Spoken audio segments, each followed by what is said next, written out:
তো বন্ধুরা শুভরাত্রি সবাইকে। তো শুভরাত্রি এই কারণেই বললাম, আজকে রেগুলার আমি তোমাদেরকে মানে সকালের মর্নিংয়ের খাবার দাবার দেখাই। তো আজকে রাতের কিছু দেখাচ্ছি, যে যাদের রুটি আটা মাখতে ইচ্ছা হয় না, খুব কষ্ট হয়, তাদের জন্য এই রেসিপিটা একদম খুব সহজ, আর রুটি হবে নরম তুলতুলে। তো বলতে বলতে আমি এখানে 1 বাটির মতো জল দিয়েছি, আর দিয়ে দিলাম মানে হাফ চামচের মতো লবণ এই জলটার মধ্যে ভালোভাবে ফোটার জন্য। তো এখানে প্রায় 300-র মতন আমি আটা নিয়েছি। এটা এখন কি করে ফুলকো নরম তুলতুলে রুটি বানাবো, তো সেটাই দেখুন আর সঙ্গে থাকুন। তো রাত্রিবেলায় একঘেয়েমি আটা মাখার ইচ্ছা না হলে চটজলদি কি করে আটাটা দিয়ে রুটি ফট করে বানিয়ে ফেলবেন। তো আর সবাই খেয়ে একদম বলবে মানে চমৎকার হয়েছে, এতটাই দুর্দান্ত। অনেক ঠাকুমা দিদিমার আমলে এরকম রুটি অনেকে খেয়েছেন, কিন্তু অনেকে জানেন না। তো যারা জানেন না একবার ট্রাই করবেন, অবশ্যই ভালো লাগবে। এই যে জলটা খুব সুন্দর করে ফুটছে। অনেক বাড়িতে কি হয় যে অনেক বৃদ্ধ মানুষ থাকে, মানে রুটি শক্ত হলে চিবাতে কিন্তু খুব কষ্ট হয়। আর মানে এই রকম রুটি বানালে একদম 80 বছরের থেকে 5 বছরের বাচ্চা অবধি দুধ দিয়ে হচ্ছে বা সবজি দিয়ে এত সুন্দর খেতে পারবে, নরম তুলতুলে, আর এতটাই ফুলকো হয় রুটিটা।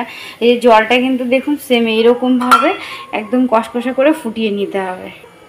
আর জলটাকে আমি হালকাভাবে এই খুন্তিটার পেছন দিয়ে নেড়ে দিচ্ছি, কারণ জলটাতে আমি হাফ চামচের একটু বেশি লবণ দিয়েছি, সেই লবণটা ভালোভাবে অ্যাডজাস্ট হওয়ার জন্য।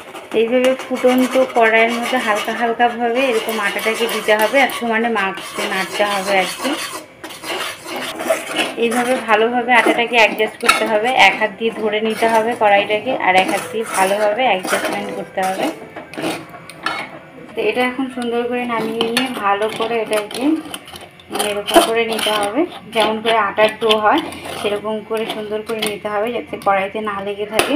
আর একটু ঠান্ডা হওয়ার পরে এটাকে ভালোভাবে একটু হাত দিয়ে তারপরে পেস্ট করতে হবে।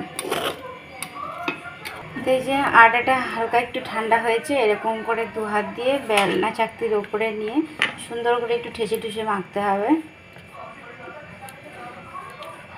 মানে অতটা খাটনি নেই, কিন্তু মানে একটু গরম তো হাতে ছ্যাঁকা লাগিয়ে আর কি।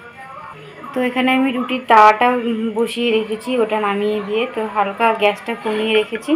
তো তাওয়াটাকে একটু ঠিক করে দিলাম, আর এই তাওয়াটার মধ্যে এত সুন্দর রুটি হয় যে রুটি সেঁকনা দরকার হয় না। আর গ্যাসের মধ্যে বন্ধুরা রুটি সেঁকে খাওয়াটা না একদম ভালো না, কারণ যদি কাঠের চুলা হয় তাহলে ঠিক আছে, কিন্তু গ্যাসের মধ্যে রুটি সেঁকে খাওয়াটা ভালো জিনিস না। এটাতে একটু জল দিয়ে রাখলাম। তো গুলিগুলো ঠিক এরকম ছোটো ছোটো করতে পারো বা বড় বড় করতে পারো, যেরকম আর কি মন চাইবে, আর যে এরকম মাপের আর কি রুটি খাও।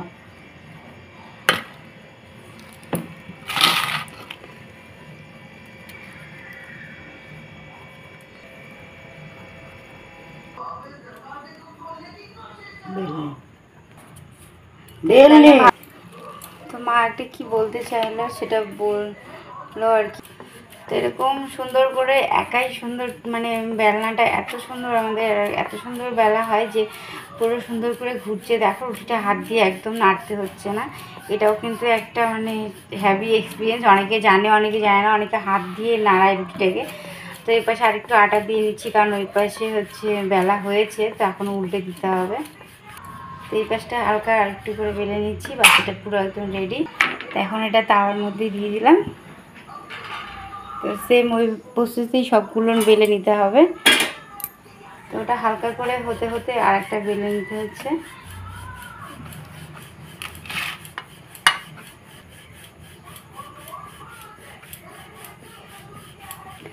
তো এইদিকে এটার কি খবর একটু উল্টে দিই।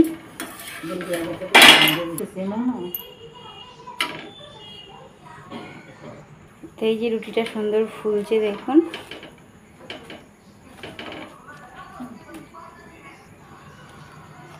এটাকে এখন নামিয়ে নেব।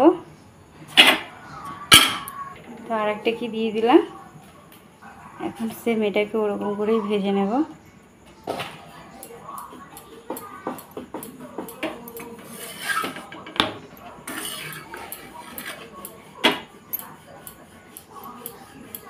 তো বন্ধুরা এরকমভাবে রুটি বানালে যে যেটা দিয়ে খুশি খেতে পারবে, মাংস দিয়ে হোক বা নিরামিষ সবজি বা ডাল বা ঘুগনি, যেরকম যেটা দিয়ে যে খেতে পছন্দ করো সব দিয়েই কিন্তু এটা খেতে কিন্তু বেশ লাগবে। এই যে ফুলছে সুন্দর একা একাই, দেখো। আমি হালকাভাবে একটু প্রেস করে দিচ্ছি।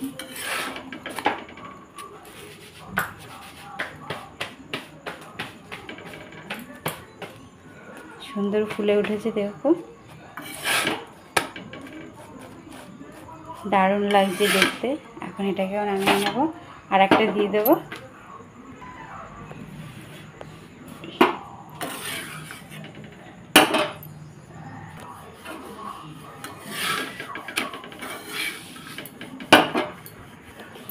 এই রুটিটা একদম 1.5 বছর বাচ্চার থেকে 80 বছরের বুড়ি সবারই ভালো লাগবে, আর সবাই খেতে পারবে। এতটাই নরম হয় এটা, মানে কোনো খাটনি নেই যাকে বলে। এই যে এরকম সুন্দর করে সব ফুলবে একদম, দেখুন বেলুনের মতন, কোনো মাখার ঝামেলা ছাড়াই চটজলদি হয়ে যায় এটা। এটাকেও এখন নামিয়ে নিলাম। তো এটাই লাস্ট বেলা হচ্ছে আর কি। আর এটাকে আরেকটা, এটাও ভাজতে দিয়ে দিয়েছি। গরম লাগছে তো বড়, একদম ঘেমে নেমে একটা। এটাও দেখো একদম টপটপা করে ফুলে গেছে। এটাও সেম ওরকম করে উল্টে দিচ্ছি আমি। তো এটাও সুন্দর করে ফুলে উঠছে।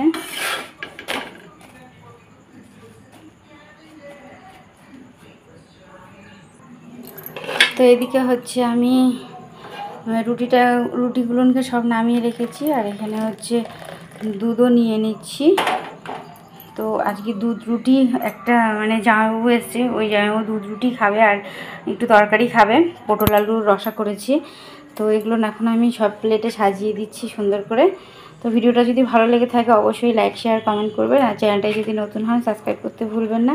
সবাই ভালো থাকুন, সুস্থ থাকুন। আর প্রিয়াঙ্কা সুইটস কিচেন থেকে, প্রিয়াঙ্কার তরফ থেকে রইল অনেক অনেক ভালোবাসা। আর এরকম নরম তুলতুলে একটা রুটি বানিয়ে খেয়ে দেখুন বাড়িতে, দেখবেন সবাই কিন্তু খেতে খুব পছন্দ করবে। তো এই যে রাত্রে দুধ রুটি দিচ্ছি আর তরকারি দেবো। টাটা সবাইকে, গুড নাইট, ভালো থেকো। আর এরকম রুটি করতে ইচ্ছে না হলে এরকম সবাই রুটি করে বানিয়ে খেয়ে নাও।